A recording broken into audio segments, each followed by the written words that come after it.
warahmatullahi wabarakatuh. Perkenalkan, nama saya Balqis Yaiza Afkarina, NIM T 2018-4043, Prodi PGMI IAIN Jember.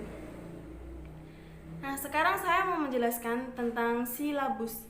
Silabus yaitu seperangkat rencana, satu pengaturan, pelaksanaan, pembelajaran, dan penilaian yang saling disusun secara sistematis, memuat komponen-komponen yang saling berkaitan untuk mencapai penguasaan kompetensi dasar. Nah, silabus ini pada hakikatnya merupakan acuan penyusunan kerangka pembelajaran untuk setiap bahan kajian mata pelajaran yang memuat identitas mata pelajaran, identitas sekolah, kompetensi inti, pengetahuan dan keterampilan, tema, materi pokok, pembelajaran, penilaian, alokasi waktu, dan sumber belajar. Nah, selanjutnya prinsip pengembangan silabus. Prinsip-prinsip pengembangan silabus ini meliputi yang pertama ilmiah. Pengembangan silabus berbasis KTSP harus dilakukan dengan prinsip ilmiah yang mengandung arti bahwa keseluruhan materi dan kegiatan yang menjadi muatan dalam silabus harus benar, logis, dan dapat dipertanggungjawabkan secara keilmuan. Yang kedua, relevan.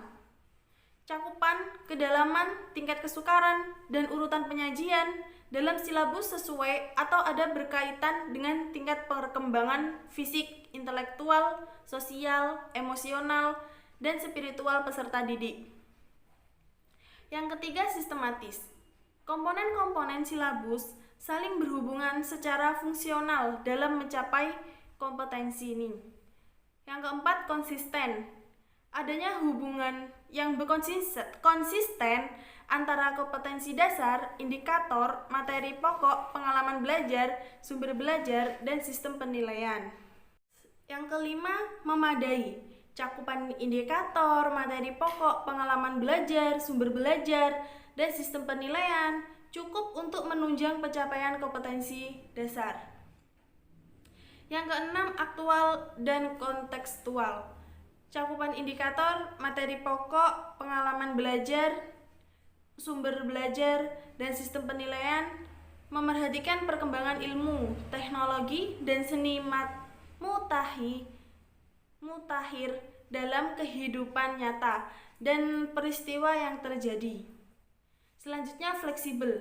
Keseluruhan komponen silabus dapat mengakomodasi keragaman peserta didik serta dinamika perubahan yang terjadi di sekolah dan tuntutan masyarakat. Yang terakhir, menyeluruh. Jadi komponen silabus mencakup keseluruhan ranah kompetensi seperti kognitif, afektif, dan psikomotor. Terima kasih, sekian dari saya. Assalamualaikum warahmatullahi wabarakatuh. Bismillahirrahmanirrahim. Assalamualaikum warahmatullahi wabarakatuh. Nama saya Nurul Iza Fatima, T 2018-4049. Di sini saya akan meneruskan penjelasan dari Balqisia Afkarina. Saya akan menjelaskan tentang langkah-langkah pengembangan silabus. Kita dalam mengembangkan silabus itu ada langkah-langkahnya pastinya. Gak boleh sembarangan mengembangkan. Yang langkah pertama itu mengkaji dan menentukan kompetensi dasar. Dalam mengkaji dan menentukan kompetensi dasar itu harus urutannya berdasarkan konsep disiplin ilmu dan tingkat kesulitannya. Tingkat kesulitan materinya tidak harus selalu sesuai dengan urutan yang ada dalam kompetensi inti. Dalam menentukan kompetensi dasar juga harus ada keterkaitannya antara standar kompetensi dan kompetensi dasar dalam satu mata pelajaran, dan juga harus ada keterkaitan standar kompetensi dan kompetensi dasar antar pelajaran yang tadi dalam satu mata pelajaran, yang kedua antar mata pelajaran. Nah, langkah yang kedua mengidentifikasi materi pokok atau pembelajaran. Untuk mengembangkan silabus tadi, setelah kita menentukan kompetensi dasar, yaitu mengidentifikasi materi pokok atau pembelajaran, kita harus melihat dari segi potensi peserta didik, juga relevansi dengan karakteristik daerah, karena setiap daerah memiliki karakteristik yang berbeda-beda. Tingkat pengembangan fisik, intelektual, emosional, sosial, dan spiritual peserta didik juga harus diperhatikan. Yang pastinya juga bermanfaat bagi peserta didik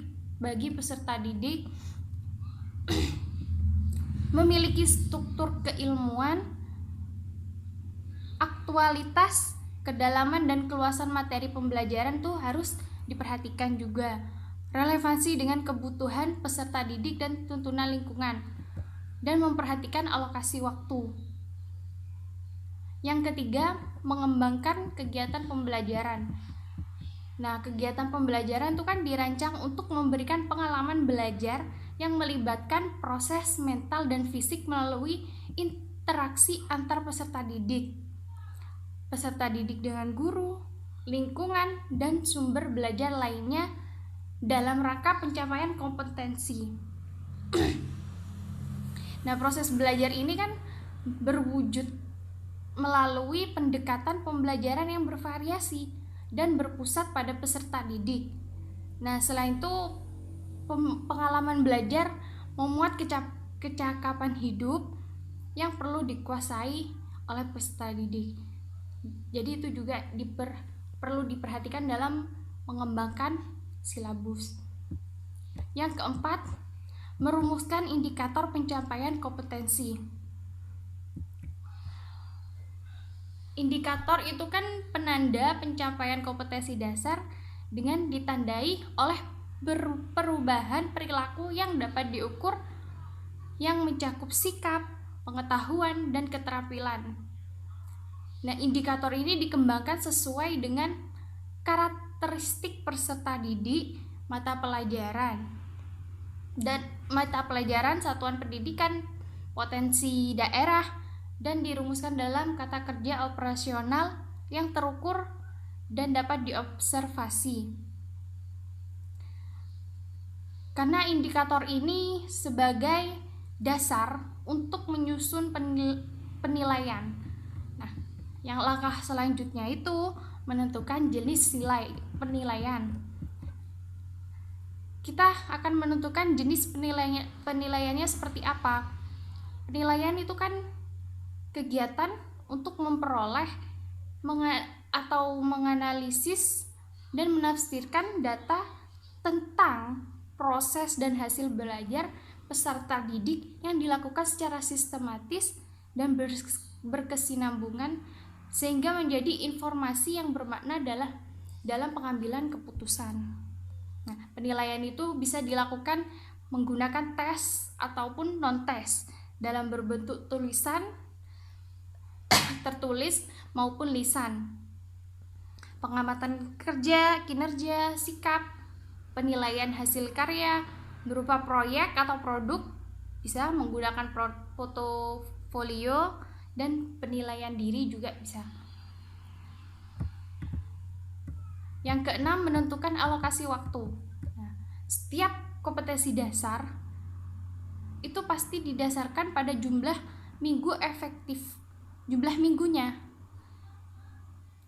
Efektif dan alokasi waktu mata pelajaran per minggu dengan mempertimbangkan jumlah kompetensi dasar, keluasan, kedalaman, tingkat kesulitan, dan tingkat kepentingan kompetensi dasar itu sendiri. Alokasi waktu dicantumkan dalam silabus. Itu perkiraan waktu rata-rata untuk menguasai kompetensi dasar yang dibutuhkan oleh peserta didik yang beragam. Jadi kita mengira-ngira waktunya kapan peserta didik itu bisa menguasai kompetensi dasar yang sudah ditentukan. Yang ketujuh, menentukan sumber belajar. Nah, tentu langkah untuk mengembangkan silabus itu kita juga harus memperhatikan sumber belajarnya. Sumber belajar itu kan rujukan, objek atau bahan yang digunakan untuk proses kegiatan pembelajaran tersebut. Bisa berupa media cetak, alat elektronik, narasumber, lingkungan fisik, alam, sosial, dan budaya. Penentuan sumber belajar itu didasarkan pada standar kompetensi dan kompetensi dasar serta materi pokok atau pembelajaran, kegiatan pembelajaran, dan indikator pencapai kompetensi. Jadi langkah-langkahnya itu ada 7 untuk mengembangkan silabus. Sekian dari saya, terima kasih. Wassalamualaikum warahmatullahi wabarakatuh. Assalamualaikum warahmatullahi wabarakatuh. Saya Humnaisatul Fitria. Di sini saya akan menjelaskan mengenai komponen-komponen silabus. Apa saja sih komponen-komponen silabus? Komponen silabus yang pertama yaitu identitas mata pelajaran, yang kedua identitas sekolah, yang ketiga kompetensi inti, yang keempat kompetensi dasar, yang kelima tema, yang keenam materi pokok, yang ketujuh pembelajaran, yang kedelapan penilaian, yang kesembilan alokasi waktu, yang terakhir yaitu sumber belajar. Nah, di sini saya yang pertama akan menjelaskan mengenai identitas mata pelajaran. Nah, identitas mata pelajaran ini dikhususkan untuk sekolah menengah pertama, SMP, tingkatan SMP, MTS, SMP LB, paket B, dan untuk tingkatan SMA, MA, SMA LB, SMK, MAK, paket C, dan paket C kejuruan. Nah, jadi di sini identitas mata pelajaran itu dikhususkan untuk itu. Nah, yang kedua yaitu identitas sekolah. Identitas sekolah meliputi nama satuan pendidikan atau nama sekolah. Jadi seperti misalkan seperti MI Tarbiyatus Sinjanah, itu termasuk identitas sekolah. Kompetensi inti. Apa sih kompetensi inti itu? Kompetensi inti adalah suatu deskripsi secara kategorial tentang kompetensi pada ranah sikap, pengetahuan, dan keterampilan yang harus dimiliki peserta didik untuk jenjang sekolah, kelas, dan mata pelajaran. Nah, jadi di sini tuh kompetensi itu jadi setiap mata pelajaran harus tunduk kepada kompetensi inti yang telah dirumuskan. Nah, ibaratnya semua mata pelajaran yang diajarkan ataupun dipelajari itu harus berkontribusi pada kompetensi inti. Nah, jadi ibaratnya seperti ini. Kompetensi inti ini adalah pengikat kompetensi-kompetensi yang dihasilkan setiap mata pelajaran. Nah, misalkan seperti ini. Siswa menunjukkan sikap tanggung jawab, disiplin, dan percaya diri terhadap teman dan guru. Dan selanjutnya saya akan menjabarkan mengenai kompetensi dasar. Apa sih kompetensi dasar? Kompetensi dasar merupakan kemampuan spesifik yang harus diperoleh mencakup sikap, keterampilan, dan pengetahuan terkait muatan mata pelajaran. Nah, jadi di sini kompetensi dasar ini menguasai kompetensi inti yang telah diterapkan, yang sudah saya jelaskan tadi. Nah, oleh karena itu kompetensi dasar ini yaitu penjabaran dari kompetensi inti. Selanjutnya saya akan menjelaskan mengenai materi pokok. Materi pokok itu memuat fakta, konsep, prinsip, dan prosedural yang relevan dan ditulis dalam bentuk butir-butir sesuai dengan rumusan indikator pencapaian kompetensi. Nah, di sini yang dimaksud mengenai fakta adalah yaitu jadi materi jenis fakta itu adalah materi berupa nama tempat, nama orang, lambang, peristiwa sejarah, nama bagian atau komponen suatu benda, dan lain sebagainya. Yaitu materi-materinya tuh sesuai apa yang terjadi gitu. Nah, selanjutnya yaitu konsep. Sekelompok atau objek peristiwa atau simbol yang memiliki karakteristik umum yang sama dan diidentifikasikan dengan nama yang sama. Misalnya mengenai tentang manusia akhir, surga dan neraka. Nah, seperti itu. Yaitu yang selanjutnya prinsip, hubungan sebab akibat antara konsep materi jenis ini yaitu berupa rumus dan paradigma. Dan selanjutnya yaitu prosedur, urutan langkah untuk mencapai suatu tujuan, pemecahan masalah tertentu atau memuat sesuatu. Misalnya prosedural itu yaitu materi mengenai langkah-langkah membuat langkah-langkah cara mencangkok. Nah, seperti itu langkah-langkah cara menggunakan telepon genggam, cara-cara menggunakan sepeda motor, langkah-langkah cara menggunakan mobil. Nah, seperti itu. Selanjutnya yaitu pembelajaran. Nah, pembelajaran yaitu kegiatan yang dilakukan oleh pendidik dan peserta didik yang dilakukan untuk mencapai kompetensi yang diharapkan. Misalnya seperti ini. Dalam pembelajaran yaitu di sini membawa salah satu jenis buah kemudian memotongnya dalam beberapa bagian. Dan yang kedua yaitu menunjukkan potongan buah dan menyatakan dalam pecahan. Selanjutnya saya akan menjelaskan mengenai penilaian. Penilaian adalah proses pengumpulan dan pengolahan informasi untuk melakukan pencapaian hasil belajar peserta didik. Nah, jadi di sini dari penilaian ini kita bisa mengetahui peserta didik di manakah, jadi kita tahu sampai manakah dia paham mengenai materi-materi yang kita ajarkan. Nah, dalam penilaian ini bisa kita menggunakan yang pertama yaitu kuis, bisa menggunakan kuis, yaitu dan juga bisa tugas individu, ulangan harian, tugas kelompok ataupun juga dalam praktek. Selanjutnya yaitu alokasi waktu. Nah, alokasi waktu yaitu sesuai dengan jumlah jam pelajaran dalam struktur kurikulum untuk 1 semester atau 1 tahun. Nah, seperti itu. Selanjutnya yaitu sumber belajar. Apa sih sumber belajar? Sumber belajar dapat berupa buku, media cetak, dan elektronik, alam sekitar ataupun sumber belajar yang relevan. Nah, jadi di sini sumber belajar yaitu rujukan agar sesuatu tidak melenceng. Jadi ada sumbernya gitu. Tidak jadi setiap itu ada landasannya. Nah, jadi di sini ketika tidak ada buku, ketika tidak ada elektronik, kita bisa menggunakan alam sekitar. Nah, jadi kita ketika pelajaran IPA kita bisa melihat langsung tumbuh-tumbuhan. Nah, seperti itu.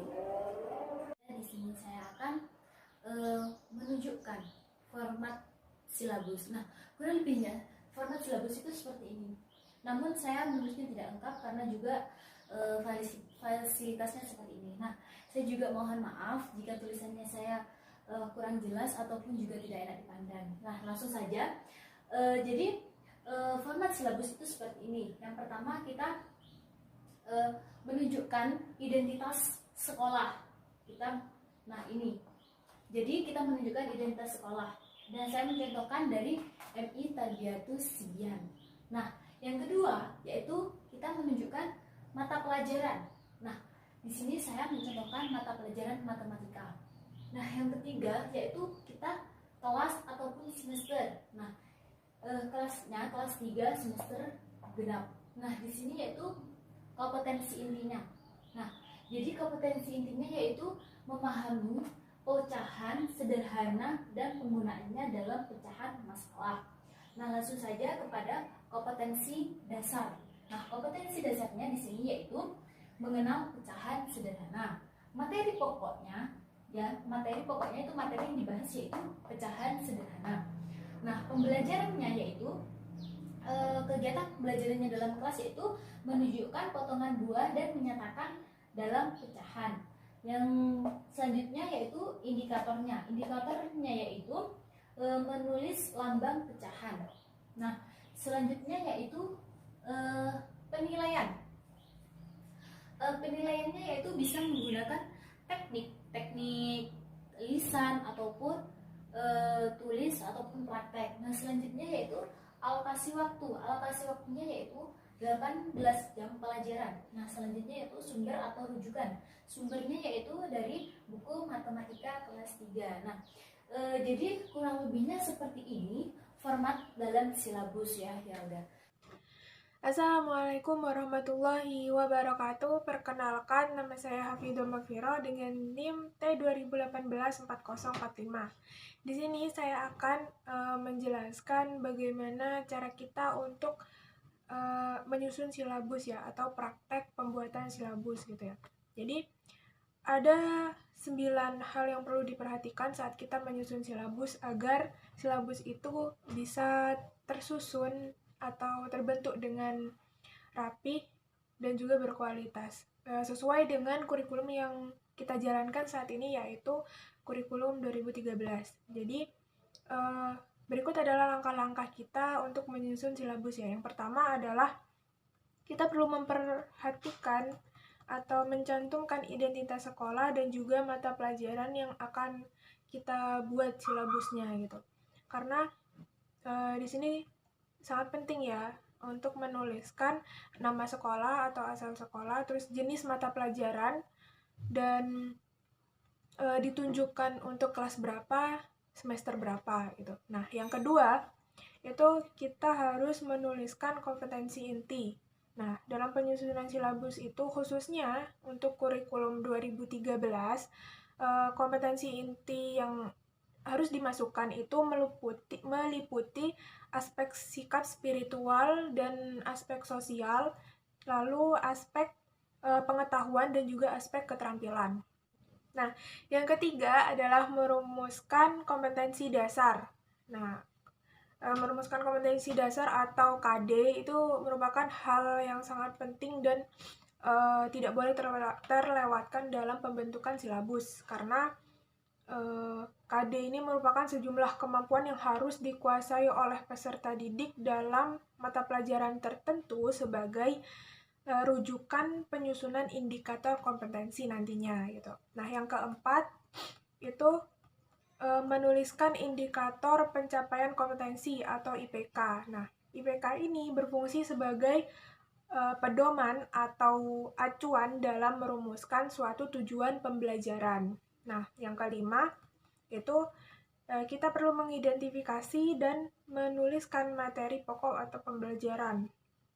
Nah, di sini materi pokok atau pembelajaran itu merupakan pokok-pokok materi pembelajaran yang harus dipelajari oleh peserta didik untuk mencapai kompetensi dasar atau KD dan indikator.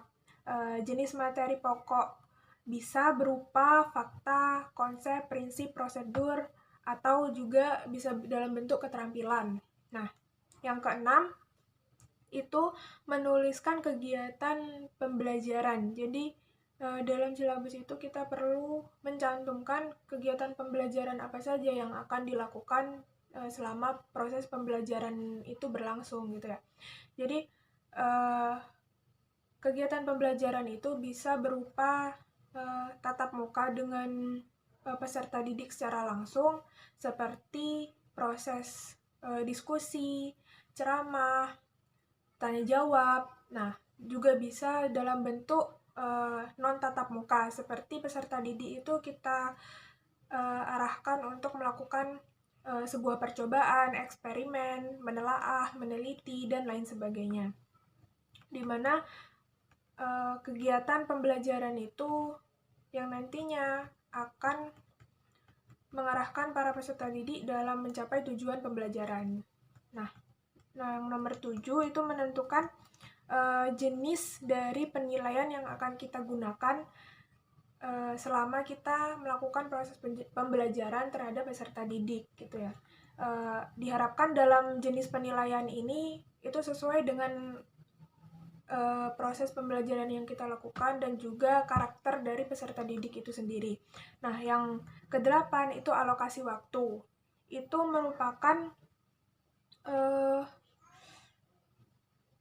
perkiraan waktu untuk menguasai kompetensi dasar yang dibutuhkan oleh peserta didik selama proses pembelajaran itu berlangsung. Jadi proses pembelajaran itu dibutuhkan waktu berapa lama untuk dikuasai oleh peserta didik. Nah, yang terakhir atau yang ke-9 itu menentukan sumber belajar yang kita gunakan. Nah, sumber belajar itu bisa diartikan sebagai bahan acuan kita dalam mengajar peserta didik kita selama proses pembelajaran. Seperti bahan ajar kita itu menggunakan buku, paket, atau LKS, juga bisa menggunakan media pembelajaran berupa media elektronik, terus benda nyata, atau tindakan lapangan